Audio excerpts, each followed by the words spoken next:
L'chaim l'vracha. L'chaim. Should have the brachas and Yeshuas and Hamshachas, everything that's connected to this special day. L'chaim, l'chaim l'shlabi zecha for us, for our mishpachas, simchas, Yeshuas, refuos, and Nitzachim for Yidden and Eretz Yisrael, of our enemies. L'chaim, l'chaim l'vracha. The Eibishter should protect the Yidden wherever they are, especially in Eretz Yisrael.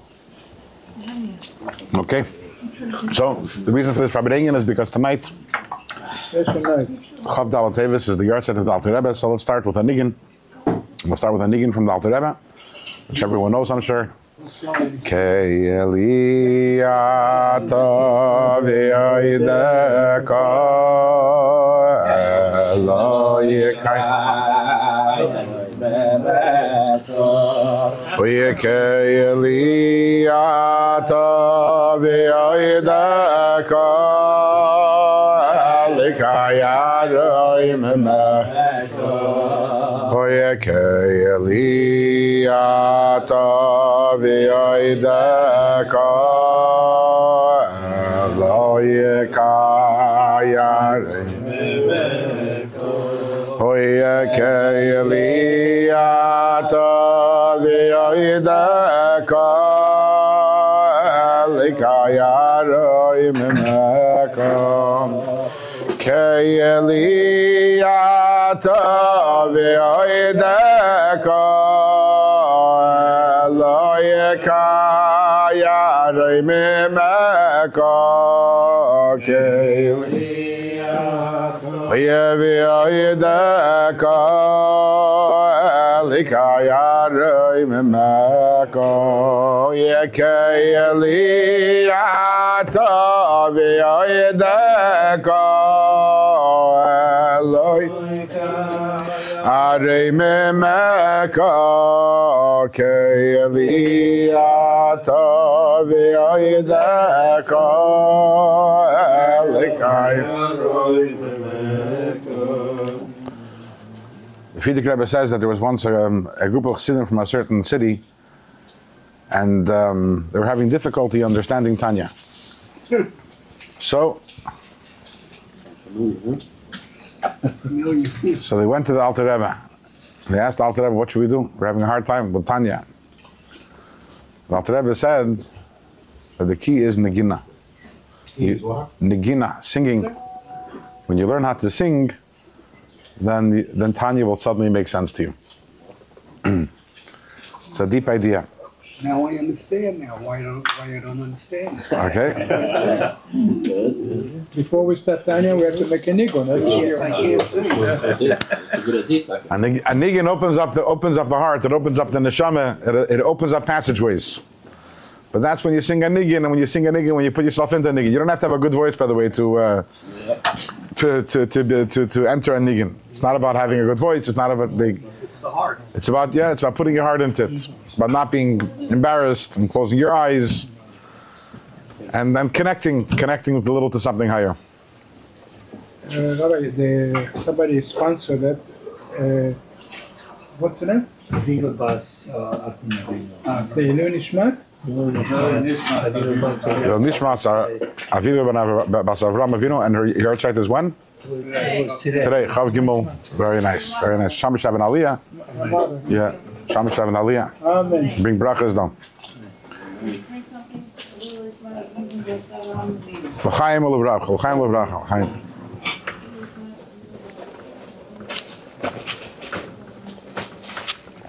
So, we know by Chassidim, the yahrzeit of a tzaddik is not a cause for despondency. It's not a time when we're sad, but we call it a hilula. And hilula in Aramaic is a wedding. So there's a simcha, just like by a wedding there's a simcha, so also on a yom hilula there's a simcha. What's the reason for the simcha of the yahrzeit of a tzaddik? So there's a sikha where the Rebbe explains, he says that we know, why did the neshama come down over here into this world? neshama comes down here into this world. It's explained many times over and over again in Chassidus. There's the big question. Alter Rebbe asks it so many times. Lama yarda haneshama. Why does the neshama come down over here? Imagine the neshama is in Gan Eden. It is chatzuva mitachas kisei hakavod. The neshama, it takes itself from, it's hewn out, carved out from under kisei hakavod. In Gan Eden, it's nenem eziv hashchina. And then it comes down over here into this world. It's such a lowly world, such a dark world, where it has to enter the world, it has to enter the guf, and all the challenges, and the nafshe bahamas, and all the desires, and the Teves. You can imagine how difficult it is for the neshama. As the Mishnah says in Pirkei Avos, al karcha chatachai, right? The neshama, it's very, very scary, very painful for the neshama to have to come down over here. Why does the Eibishter make the neshama do that? And the reason is, as I've said many times, Yirid Tzedach Aliyah, that ultimately through the Avodah over here in this world, a neshama dafka and neshama in a guf, and dafka with all the manias v'kufim, with all the obstacles, and with everything that's in the way, when the neshama successfully concludes its journey, so the aliyah that it experiences afterwards, it's aliyah, it's called aliyah be'en arech, which means it's exponentially higher than what the neshama was able to achieve, and its connection to the Eibishter, and its pleasure in Gan Eden is so much higher than what was beforehand. Now when a normal person passes away, so the simcha of the yard site isn't so great, because did the person finish his job? Is the person really getting that aliyah? Maybe the neshama has to come back down over here and get another gilgul. But when a tzaddik passes away, we know that yamim yitzaru v'lo yachav bahan, which means the Eibishter gives us a certain amount of days, and every single minute is meant to be utilized properly. As it says, Vavram Zokin Baba Yamim, right? Baba Yamim means that every single day, he entered every single day, and every single day was a complete day. And when a person doesn't do that, when they go up to the Lord Milo, they say, hey, you didn't finish your job. You're given 70, 80 years, 120 years, you didn't finish your job, you have to go back down. But a tzaddik utilizes the time, maximizes the time, so the tzaddik is really able to experience that aliyah. And that's why there's such a special simcha by the yahrzeit of a tzaddik, because this is the day when the tzaddik finally has that aliyah, which was the purpose for which his neshama came down here into this world. Now, the Rebbe says there's something special about the Alter Rebbe in this regard. If there's a simcha by every single yahrzeit of a tzaddik, by the Alter Rebbe it's even greater simcha. Why is that? We know, the Friedrich Rebbe says, that the Baal Shem Tov says, when the Alter Rebbe was born, the Alter Rebbe and the Baal Shem Tov, they share the same birthday. They both were born on Chai Elul, and the Alter Rebbe was born on the Baal Shem Tov's 47th birthday. And that day, the Baal Shem Tov told his Talmidim that you should know that today a neshama chadasha came down here into this world. A new neshama came down here into this world. What does that mean, a new neshama? You know, all of our neshamas, we are all gilgulim. And it's, our neshamas, it's not the first time that our neshamas were down here in this world. Originally, this is something we learned about over the years in Tanya in different places, that Adam Rishon had the master soul, had the neshama klolos, which contained within it the neshamas of all Klal Yisrael. And that neshama has 600,000 sharashim, 600,000 different parts to it. And one part, those 600,000 parts were the neshamas of the 600,000 Eden by Matan Torah. And then those 600,000 neshamas further subdivided, and ultimately every single one of us has one of those neshamas. So our neshamas were here a long time ago. We're here in Adam Rishon, Matan Torah. But in Kabbalah it's brought down that when Mashiach comes, then we're going to have neshamas chadashas. Mashiach comes, then the neshamas that are born are going to be at a much higher level. Not the neshamas that were by Adam Rishon, not even the neshamas that are Gan Eden, but neshamas from entirely higher level altogether. Those are the neshamas that will be born when Mashiach comes. It's about that in Kabbalah. Yes. Yeah. So what's about everybody that's going to reawaken by Mashiach? Those are not the old neshamas? So there'll be a mixture of old neshamas and new neshamas. Mashiach comes. The bottom line is that the Baal Shem Tov says that the Alter Rebbe had a neshama chadasha, which means there was a neshama, it was the first time it was coming down, which means that essentially the Alter Rebbe had a neshama from Mashiach's times. That's the madriga of the Alter Rebbe's neshama. So every neshama, so the neshama of a tzaddik, it comes down here, and then the tzaddik is nostalgic, right? There's the p'tira, the tzaddik goes up, but it isn't the first time for the tzaddik. It isn't the first time that the neshama is having this aliyah. It's not the greatest aliyah, but it's not the first time. So the simcha isn't as great. By the Alter Rebbe, because it was a neshama chadasha, so when his neshama goes up, it's the first time that it's experiencing that joy of the aliyah, which comes as a result of the yeridah, so the simcha is even greater. So what the tikkunim? Sorry? Neshama come down to make a tikkun. What's that? Today is not questions day. It's not a shir. In a shir, you ask questions. In Farbrengen, if you don't understand something, it's also fine. Just listen. Yeah. Say no, you can listen, you can comment also. What I'm saying is, I'm not going to. It's not a shir where I'm going to start explaining going into giving pulpulim and explaining everything. And to state about like if I Gemara Darton and a Masha Darton and a Pnei Yeshua is over there, that's next week. Next week we'll get back to the pulpulim. Yeah.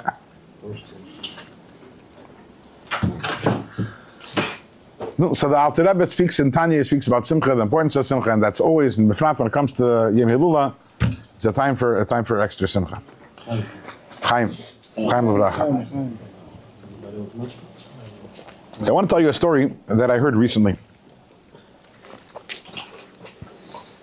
So a few months ago,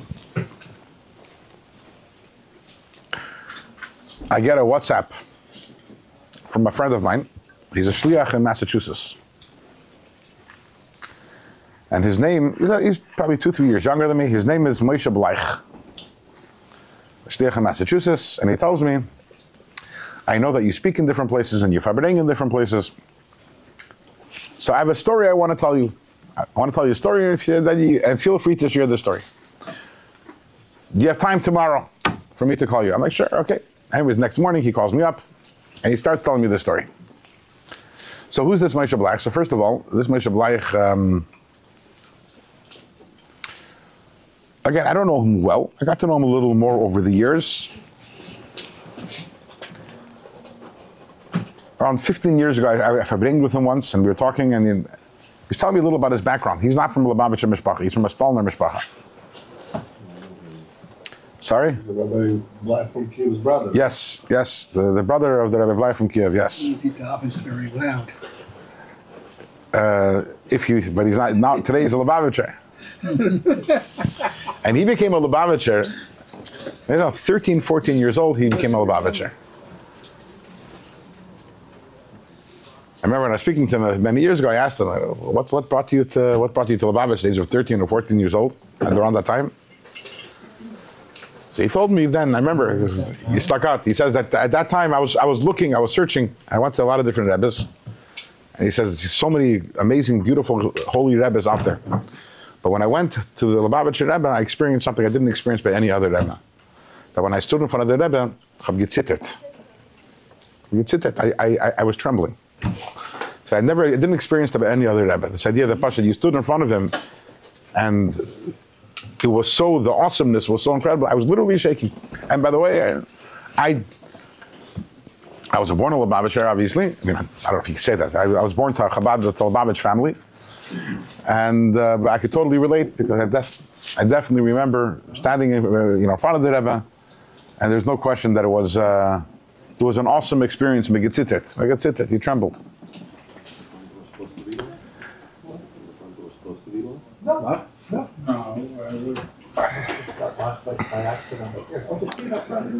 So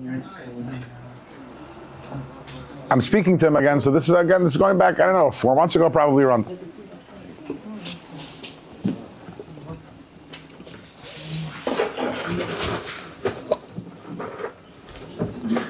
And he tells me like this. He says, you should know that I was always proud of myself. Because, yeah, there are people who choose to become Lubavitcher Chassidim. Most of them, they're older, 17, 18, 19, even older. And I didn't know anyone else who's at the age of 13 or 14, that's a very young age, to decide to become a Lubavitcher. And I always held that as a badge of pride. Something special about me, that I had that special courage at that young age to follow where I wanted to go and to become a Lubavitcher. And he says recently, it was revealed to me that I can't take any credit whatsoever for this. What happened?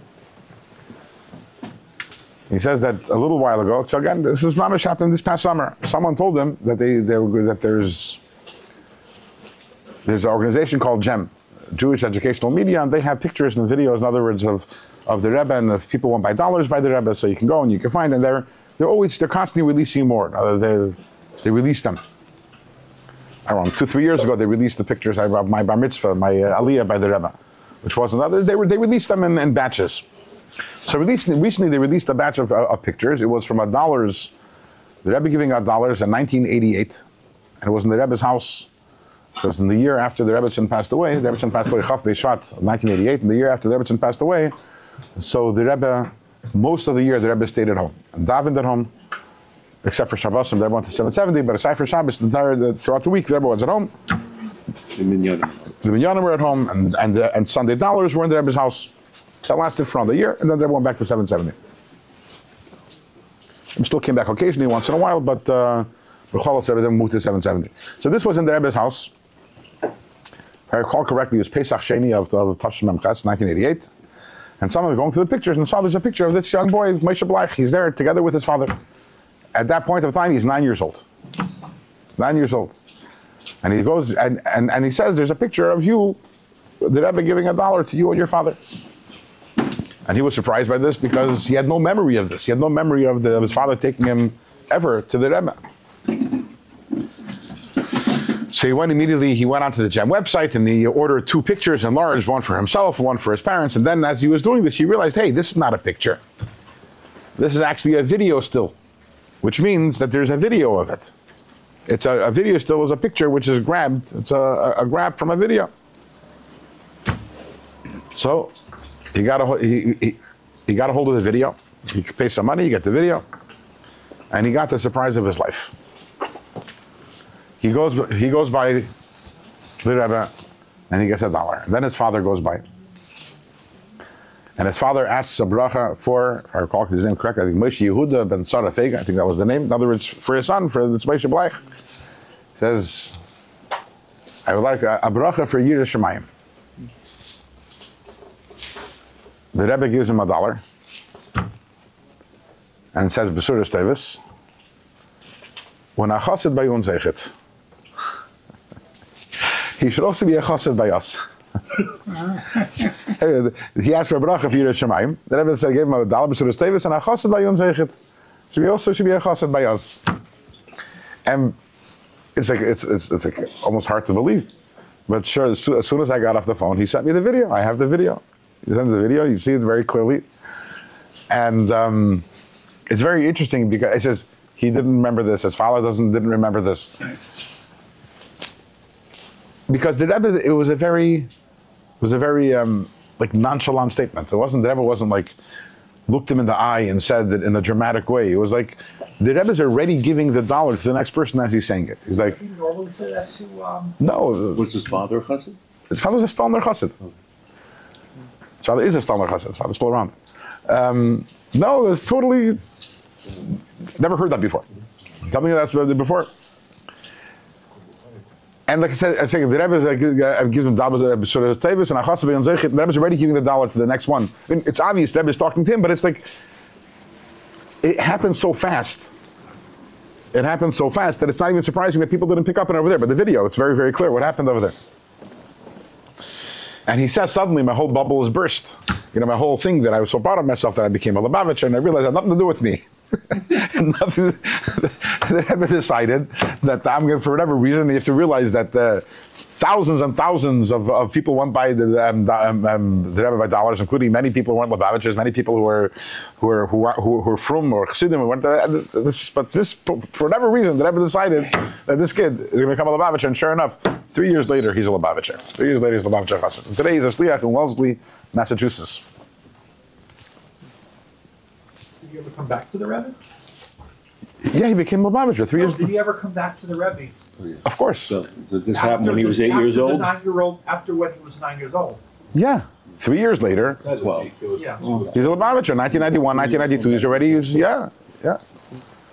In 1992, he's already in the Lubavitch Yeshiva in England. Yeah. Came back many times. I told you, he said that when he stood in front of the Rebbe, he trembled. He remembered. He didn't remember that dollar exchange. He just remembered later when he came. He did not remember that. He didn't remember that his father ever took him to the Rebbe for dollars.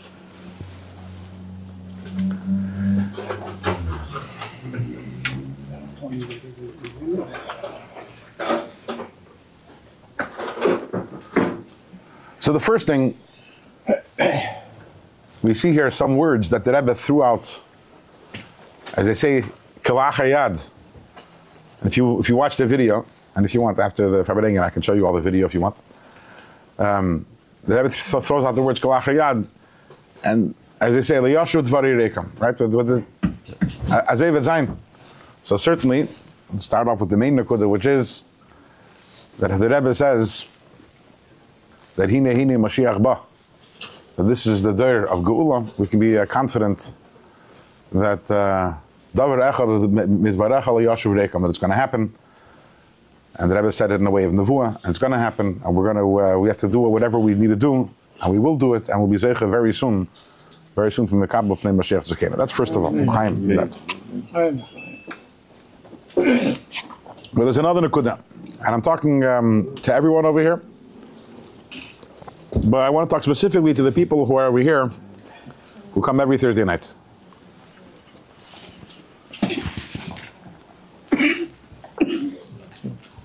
Those who are known in English as Tanya groupies.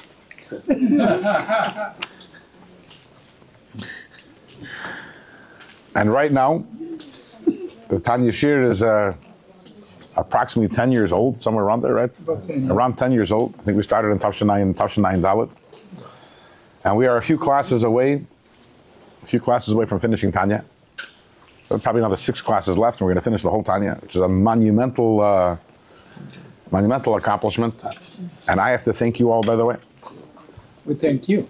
As they say, Yeser Mamash Egel, the Gemara, the Chazal tell us, Yeser Mamash Egel Reitza Linek. Hapara Reitza Lahanik, that more than the calf wants to nurse, the mother wants the kid to nurse from her, right? Especially the mommy cows. Yes, that's what we're talking about. Well, the Tati cows don't nurse.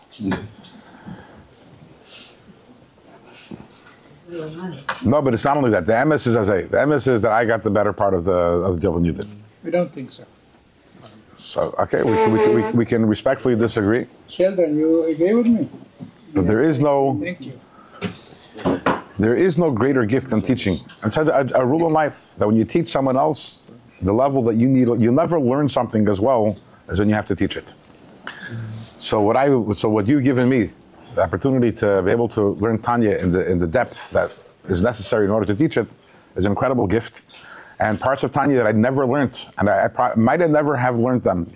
I'm talking specifically about the last Prakim of Tanya that we're learning, the very deeply Kabbalistical Prakim.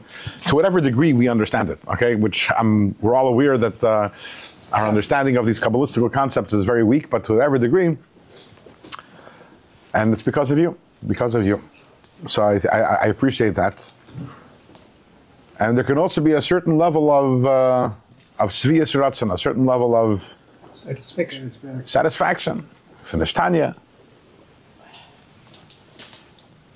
And I think that one of the lessons of this story that I just said is, we have to realize that the Alter Rebbe chose us.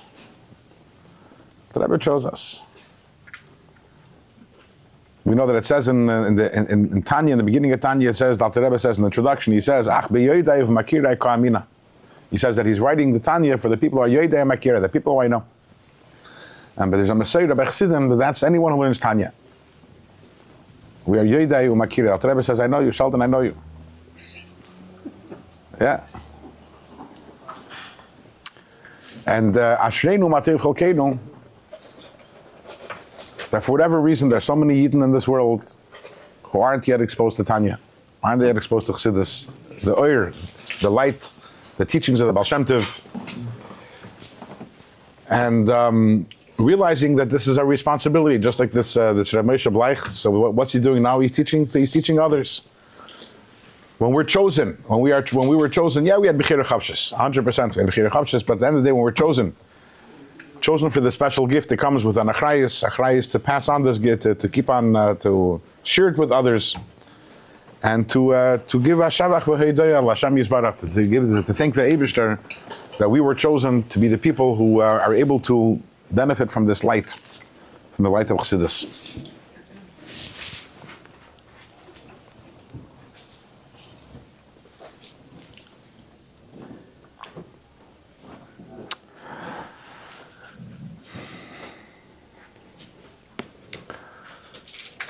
By Chassidim,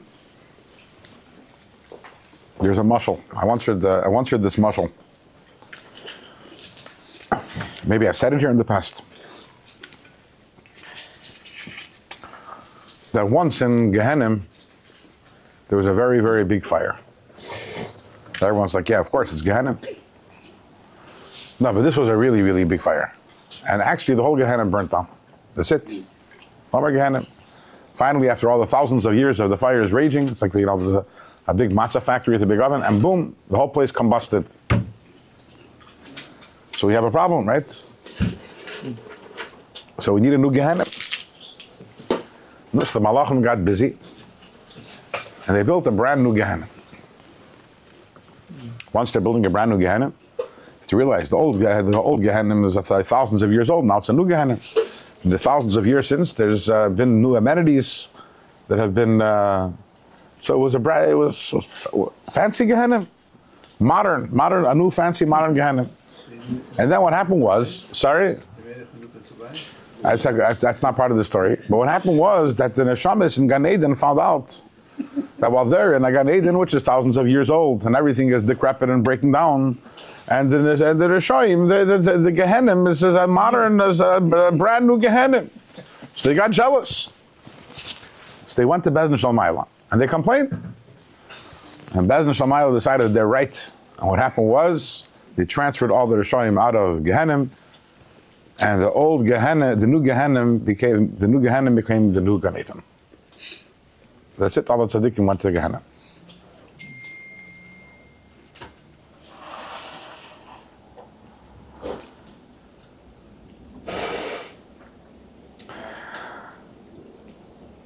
I heard a joke recently. I hope I'm not going to mess it up. We know that by the a Litvisha, he dies, he goes to Gehenna for his Avedis. Short while later, maybe the joke is hitting too close to home because the Mashgiach passed away. It was nostalgic this week. No, from Lakewood. I don't mean him, Chas v'Shalom. His Mashgiach from his yeshiva also passes away. And on the way, he passes by Gehenna. And he sees his Talmud there. He looks in, says, I warned you about it. I warned you this is what would happen. Then there's a Breslover, and he dies, and he gets sent off to Gehenna. But we all know what happens when a Breslover goes to Gehenna. What happens? Rav Nachman comes and pulls him up by the pace and pulls him straight to Gan Eden. And then the Lubavitcher passes away, and he goes to Gehenna. And the Lubavitcher Rebbe passes by. The Lubavitcher Rebbe looks in and says, this is your place of shlichus.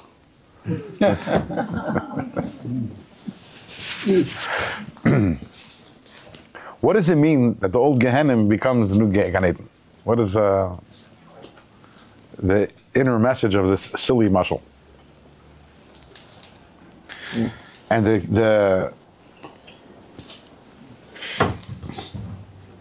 punchline of this mashal is that that's what the Alter Rebbe did with Chassidus. With Chassidus, what the Alter Rebbe did was that he turned Gehenna into Gan Eden. What does it mean that he turned Gehenna into Gan Eden?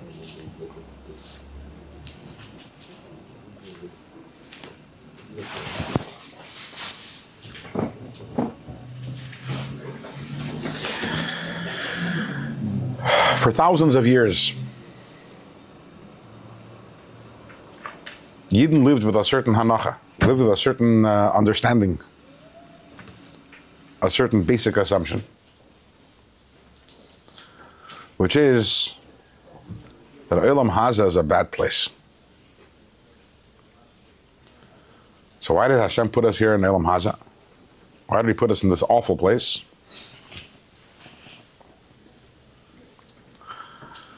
Because we are meant to survive the experience.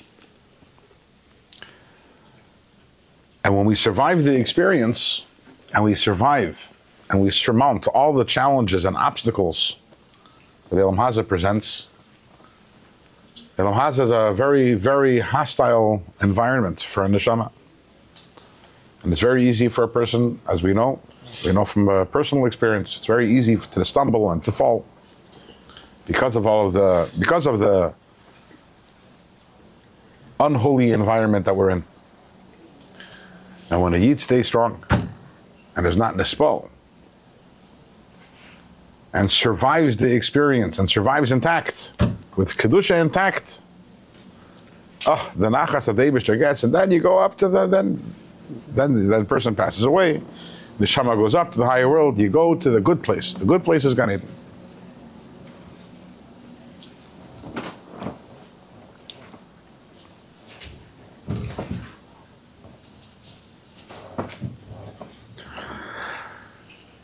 Came along the Alter Rebbe and Tanya, and the Alter Rebbe turned everything on its face with the most revolutionary idea in Chassidus Chabad, which is words that we use on a regular basis, but to understand what the implications of these words are. That Nesava Kadosh Baruch Hu liyes leidir b'tachtonim, that we're not meant to survive this world. It's not why the Eibishter created the world and put us down here. It's because the Eibishter wants us to survive the world. But we're put down here in this world because this is where it's at. This is where the game is being played. And this is where the Eibishter wants to be. And we're working towards a goal. And the goal is Yemei Mashiach, when there will be Gili Elokus down here in this world. And that's what the Eibishter wants. And all the higher worlds, and Gan Eden, and Atzilus, all these worlds are nice. But Seif Maisa b'machshava tchila, Seif Maisa is our world. It's the Seif, it's the end, the lowest, it's Maisa, it's the world of Maisa, the world of Atziyah. But ultimately, that was b'machshava tchila. That was the original intent of the Eibishter. That's the Kavana, the Tachlis HaKavana. We're going to put in other words, no, it's Tchilasan b'Seifan, as we have in Sefer HaYetzirah. B'Seifan b'Tchilasan, the idea, the beginning is wedged in the end, the beginning. The beginning, the Tchilasan is the Eibishter. Eibishter himself, Atzmusay, Mahusay, the essence of the Eibishter. And where is the Eibishter? Where does he want to be? He wants to be Dafka over here in Elam HaZagashvi. In the words of Shlomo HaMelech, when the Shlomo HaMelech, he inaugurated the Beis HaMikdash, he said, Hashamayim u'shmei Hashamayim lo yichalkelucha va'af ki habayis hazeh. He says, Eibishter, take a look at this. Hashamayim u'shmei Hashamayim, the heavens, the highest of heavens, lo yichalkelucha. They're not a keli for you. Va'af ki habayis, and this house is, but it was a Tmiya Kayemas. He says, that's the Mitzias. That is. That the levels of godliness which are present in the, which cannot even be present in the highest worlds, the Dafka, and that's in the Beis HaMikdash, but it's also in every single Perek of Gimel in Tanya and Perek Lamed Zayin and Tanya. The Rebbe talks about, especially about Limut HaTorah, what we accomplish when we learn Torah. So when we learn Torah, he says the level of Elokus, at that moment we're being exposed to, that not only we're being exposed to, that we're becoming one with. Because the Torah, we're learning, it becomes part of who we are. It enters our seichel. It says in the higher worlds, if they would be exposed to that, they would evaporate. Poof. They wouldn't be able to handle that oir. And that's the oir that when we learn Torah, in the Lashon of Chassidus is called Soivav Kolanim. The light of the light which is so high, it transcends all the worlds. That is the light we're becoming one with. We learn Torah. Dafka over here in Elam HaZagashmi. Dafka over here.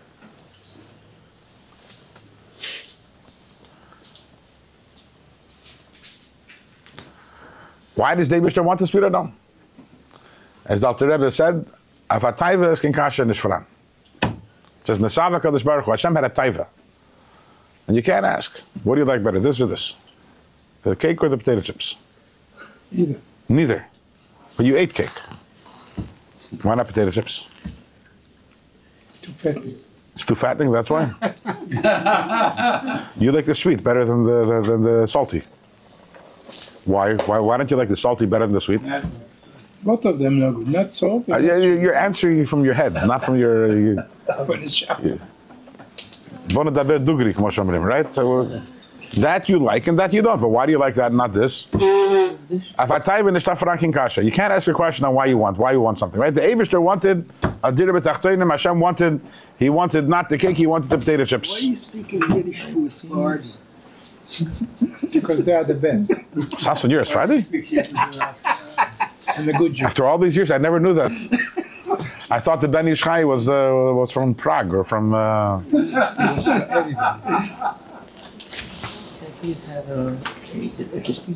I would just speak them in Hebrew, actually. No, you put in some Yiddish there. Oh, because that's a quote. That's actually a quote from the Alter Rebbe, and it's in Yiddish.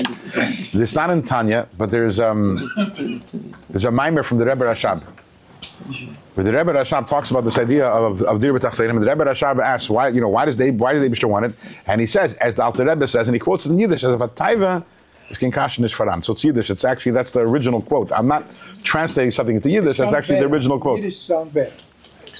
It's true. Some things you can't translate into. Did you understand it? Ja, verstaat ze best in Yiddish. Understand it? Here we go.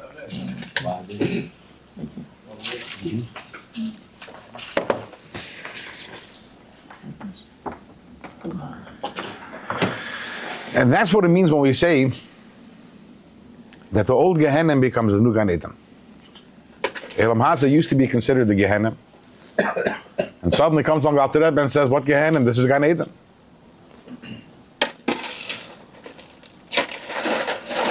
After the stalkus of the Frierdiker Rebbe, by Farbrengen, we don't take potato chips with a spoon. It just doesn't. It's not right. I'm teasing you. I'm teasing you. I'm just like, I'm not gonna play him. Yeah, obviously, everyone else is just here. It's like, Naim and Hagim. What does Naim and Hagim mean? It's Yiddish. What is Naim? No, Nu. Oh, new night. Menhagim Chadashim. Yeah. Farbrengen the potato chips with a spoon. And cake with a fork. It's a Naya. No. By Farbrengen Shont also you eat with the hands. It's like you don't have to. You're Sheldon, don't worry, you don't have to. It's too hot anyway. You know, it was like that there's it's sitting by a kiddush and there's nine yakes and one ungarisha. And there's one piece of herring on a plate. And everyone's looking at it, but who's going to eat that piece of herring? Because there's one piece of herring and there's 10 people around the table, right? Again, you have one ungarisha and 9 yakes. But suddenly the light goes off. And you hear a scream. The light goes back on, and you see the Ungarishan has his hand on the fish, and there's 9 forks in his hands. Cute. That's good. That's just cute. That's funny.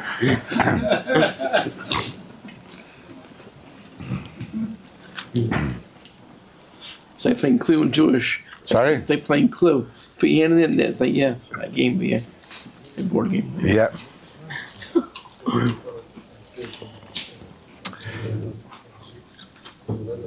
But it's not only Elam Haza in general. Alter Rebbe says, you thought this is Gehenna. Oh, so I was saying, in the first year after the stalkus of the Frierdiker Rebbe, so this is 1950. If you ever have time or interest to learn the sichos of that year, to read them, because that year there were no mamarim. The Rebbe didn't say any mamarim because the Rebbe wasn't officially yet, didn't accept upon himself being a Rebbe. Rebbe says a maimer, so it's sichos. If you want to know what it means to be a chassid, you have to read those sichos, the year-long chassidim, to hear the way that the Rebbe speaks about the Frierdiker Rebbe. We know in general, the Rebbe taught us what it means to be a chassid. We had no idea what it means. And the Rebbe taught us what does it mean to be mekusher, what does it mean to be connected, and that we saw throughout the years. 40 years after the passing of the Frierdiker Rebbe, when someone wrote to the Rebbe and asked for a bracha, what was the standard response? Asker alatzian. I'll mention to you for a bracha by the Frierdiker Rebbe, by my father-in-law. The Rebbe went a few times a week over there, and the Rebbe's connection, and every level of the neshama to the Frierdiker Rebbe, I think is most expressed in the sichos of that year. And one of the times the Rebbe says that I got a letter or something that someone writes to me about the Frierdiker Rebbe. He wrote the Rebbe Nishmasa Eden. And the Rebbe started crying. And they said, "What Nishmasa Eden?" What neshama is Gan Eden? Why are you sending away the Rebbe to Siberia? That's what they said. Like you think Gan Eden is like sending the Rebbe to Gan Eden is like sending him to Siberia. He doesn't want to be in Gan Eden. The Rebbe wants to be over here in this world. This is where it's at. This is where the action is at. You know, this is talk about the Gehenna becoming Gan Eden becoming the Gehenna. The Rebbe is saying that to send off someone to Gan Eden is like sending them to Siberia, because Olam Haza. This is where you get to do a mitzvah. This is where you get to serve the Eibishter. So what for generations everyone thought is Gehenna comes along the Rebbe and says, no, this is Gan Eden. This is the most amazing place over here, Olam Haza. And as we mentioned in the past on several occasions when we learned Siman Chaf in the הקודש, that Siman Chaf, it's a long and a deeply Kabbalistical chapter, which we braved and we learned this past year. Or 2 years, I don't remember. Within the last 2 years we learned it. And the Alter Rebbe wrote it in the days before he passed away. Literally in the days before he passed away. He finished it right before he passed away. And what is the whole nekuda of the letter? As Alter Rebbe ends off with Bezeh Yuvan Geidel Mailas Mitzvahs Maisis and Elam Hazai Gashmi. As Alter Rebbe is preparing to move on to transition to the next world, what's the Alter Rebbe thinking about? The Maila of our world, the Maila of doing a mitzvah in our world. And it's not only our world in general, but it's all those things in the world that we think are Gehenna. We look at ourselves and we see we have a Yetzer Hara.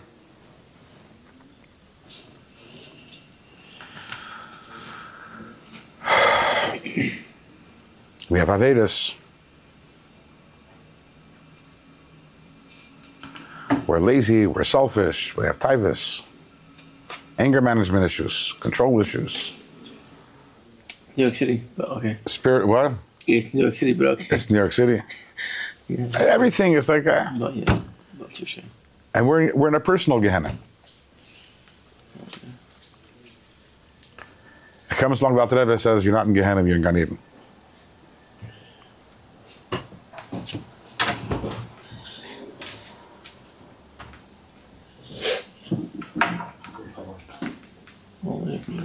What do I mean by that thing in Gan Eden? The idea that this world is a Tachlis HaKavana, and we have to look at the world and realize what it is. This is the place. The Eibishter chose this place. Is expressed in the words of the pasuk in Shir Hashirim, Basi Legani Achisi Kala. These are words which every Lubavitch is very familiar with, because the last mimer that the Frierdiker Rebbe published a mimer to be learnt on the day that he passed away. Frierdiker Rebbe passed away in Yud Shvat, which is coming up in 2 weeks. And in honor of that, of Yud Shvat, Tavshin Yud, passed away in honor of that day, in advance of that day, he sent to print a mimer to be studied on Yud Shvat. It came from the printer on Friday. And that mimer begins with the words Basi Legani. What does Basi Legani mean? Hashem says, this is Hashem speaking, he says, Basi Legani Achesi Kala, I've come to my garden. And what is the garden? Elam Hazai Gashmi. As the Medrash says in Shir Hashirim Rabbi, the Medrash says that originally when Hashem created the world, Iker Shechina B'tachtoinim Haisa, the Iker Shechina was down here in this world. And then there were a series of Averis. And the Averis pushed the Eibishter farther and farther away. The first Aver was the Chet Eitzadas. Then there's the Chet Kain Vehevel. And others, the Mabul, Der Enosh, Stoim, 7 Averis altogether that pushed the Eibishter up all to the top of the 7 heavens. And then the Medrash says, and then there stood up 7 tzaddikim. And they bring the Shechina down here. Who are the 7 tzaddikim? Avram, Yitzchak, Yaakov, Levi, Kahas, Amram, Moshe. Did I skip anyone? Ram, Yitzchak, Yaakov, Levi, Kahas, Amram, Moshe. And Moshe Rabbeinu, who's the Shvi. And the Chol HaShvi and Chavivim, the 7th ones are all precious.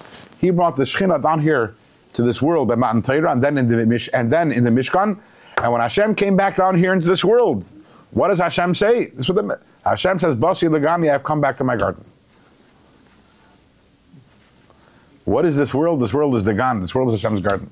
It's a place of pleasure. What is a garden? A garden is a place of pleasure, a place of delight. This is where the Eibishter wants to be. But we have to create this home for Hashem. And how do we create this home for Hashem? So the paradigm that we have is The Mishkan. So we have to look at the Mishkan, because the Mishkan is the way to bring the Eibishter here into this world. What was the Mishkan made out of? The Mishkan was made out of Atzei Shittim. What does the word Shittim mean? Vayeshev Yisrael b'Shittim.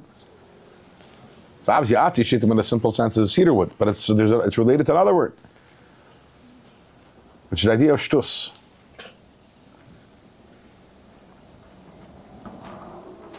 Shtus, insanity. You want to know how we build our Mishkan for the Eibishter? Out of shtus. This is what the Frierdiker Rebbe writes in this Maimer. And then furthermore, out of the Atzei Shittim, what did they make? What were the walls made out of? Atzei Shittim, that became, what's the word? Karashim. Keresh. Take the word Keresh, turn around the letters, and what do you have the words? Sheker. You want to know how you create a home for Hashem here in this world? You need some sheker. You need to throw in some sheker. You need to have some shtus and some sheker. And then what do you do in the Mishkan? We take behemoths and bring karbanos. So add in your behemah. Okay? This is crazy stuff. Crazy stuff. The shtus, the sheker, your behemah, the nafshe bahamas. This is a... You know what? You have no shtus, you have no sheker, you have no behemah. You're not making a home for the Eibishter. By the way, that's why Malachim can't make a dira for Hashem. You know why? They have no sheker. They have no shtus. And they have no behemah.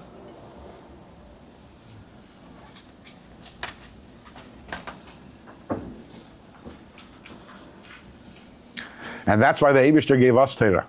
As the Gemara says, that when the Malachim says, we want to get to Torah, what does Moshe tell them? Klum Yitzhahara yesh b'nechem. You guys have Yitzhahara? No Yitzhahara, no behemah. How are you going to bring karbanos to the Eibishter if you have no behemah? Think about that for a second. How are you going to bring a carbon? What's a carbon?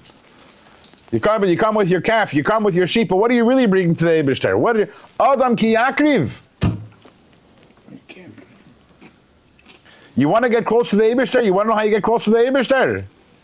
Mikem karban Hashem, you have to bring your own. The eigene carbon, your own behemah you have to bring to the Eibishter. And that's how you become close to the Eibishter. And if you don't have a behemah inside you, then you're a malach. If you're a malach, you're very holy, but you're not building a mishkan for the Eibishter.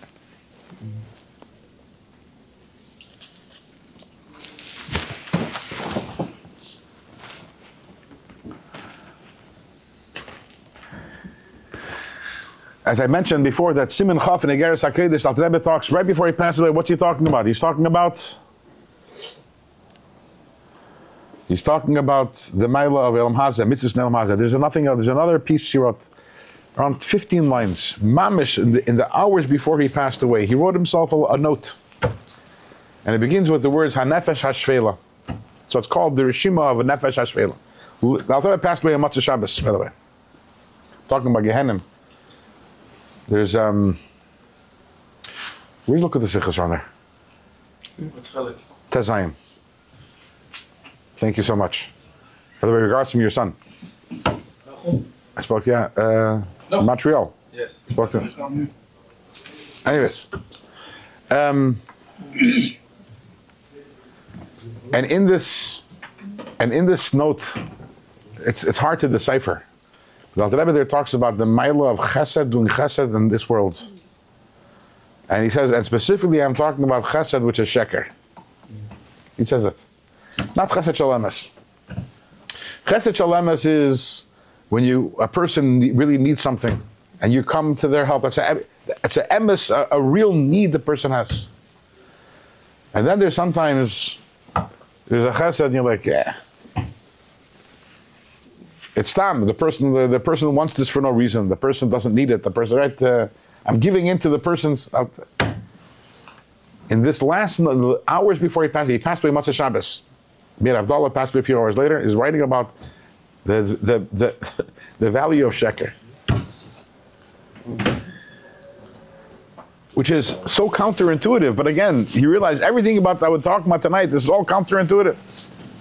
It's all counterintuitive.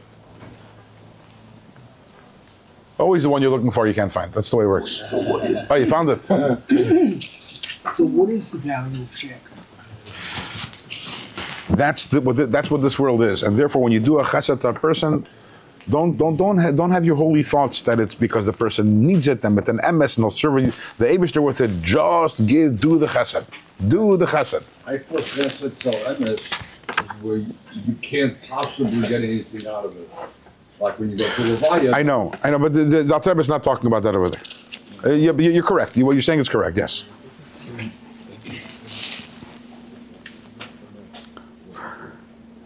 Now he writes like this.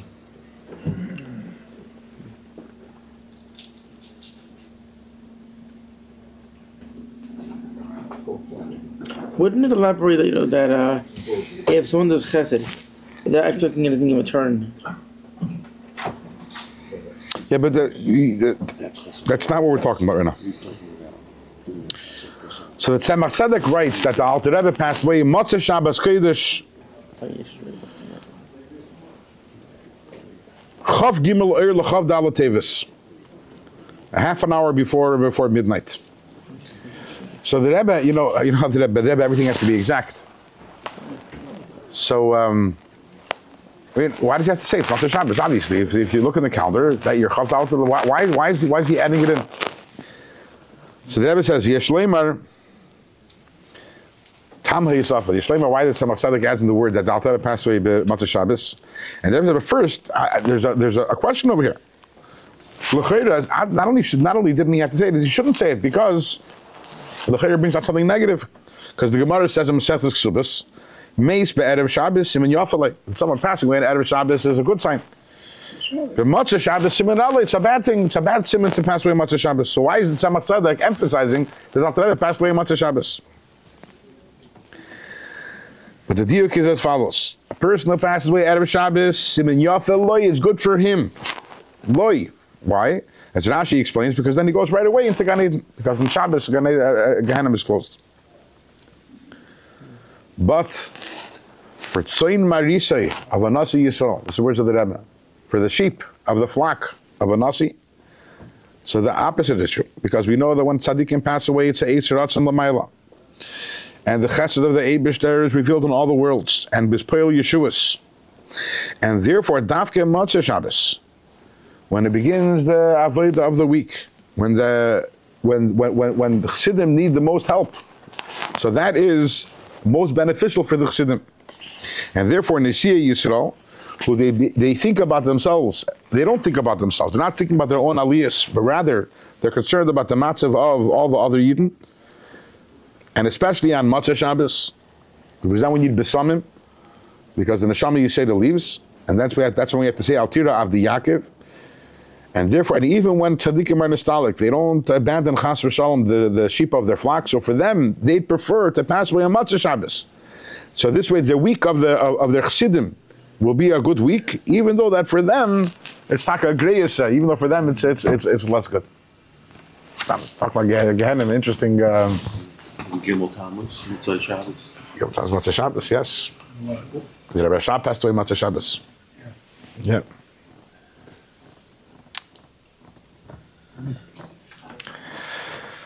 And the bottom line is that the Tachlis HaKavana, the way the Friedrich Rebbe explains in the Maimer Basi Lagani, is that we take the Shtus of Elam Haza, what he calls the Shtus Del Umaza, the insanity of this world, and we transform it into Shtus Tikdusha. We need to take the Sheker and turn it into Kesher, into Keresh. We need to take the Shtus and turn it into Atzi Shittim and turn it into a Mishkan.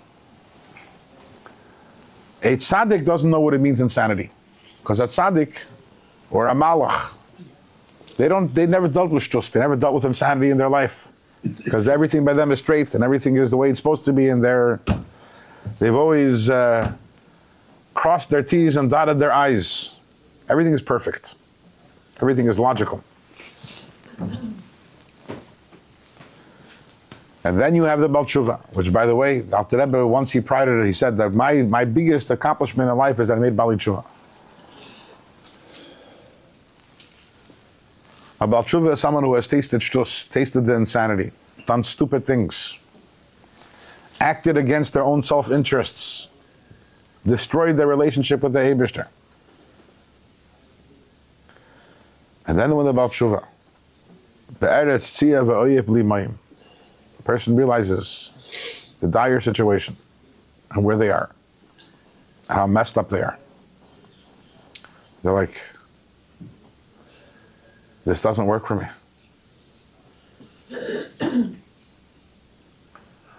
Like there's a line, right? How's that working out for you, right? How's that working out for you, right? How's that working out for us? It's not working out very well. And then the Baal Tshuva goes and he approaches that, and then he approaches his relationship with the Eibishter, but as the Zohar says, Bechela Yatir. The passion, the intensity of the Baal Tshuva is so much greater than the intensity of the Tzaddik. Because the Tzaddik never didn't experience that thirst. The Tzaddik was never in the Eretz Tzia V'Oyev Bli Moim. The Tzaddik is the contrary. The Tzaddik is Kein Bakoidesh Chazisicha. The Tzaddik is the one who's always Bakoidesh Chazisicha. The Baal Tshuva is the Eretz Tzia V'Oyev, the Tzama L'cha Nafshi. And that brings to Shtus L'Kedusha. That brings to serving the Eibishter in an insane way.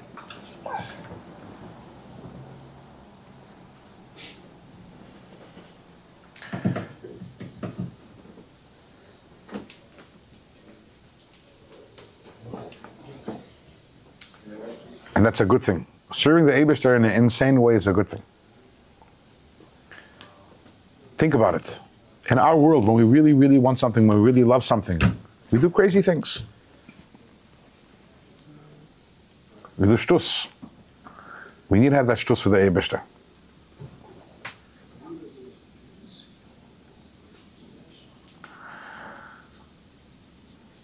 There's a chassid whose name is Rab Nachum Lapkovsky.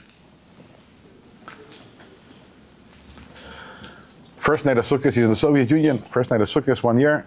It was Arab Sukkot, and he's taken into the KGB for interrogation. It comes night, it's Sukkot. And he's being interrogated. And in the middle of the interrogation, they put him out in the waiting room. They said, wait a few minutes, I'll come back to you. As soon as they left, he jumped out the window, ran home, made Kiddush, took a piece of challah, and ran back to the police station to be sitting there. And by the time they came back, he was already back, he was there. Eventually, a few hours later, they released him. He came home, and his wife and his kids, they were, are you nuts? Are you nuts? Can you imagine what would have happened if they would have come and you weren't there? What were you thinking? What are you thinking?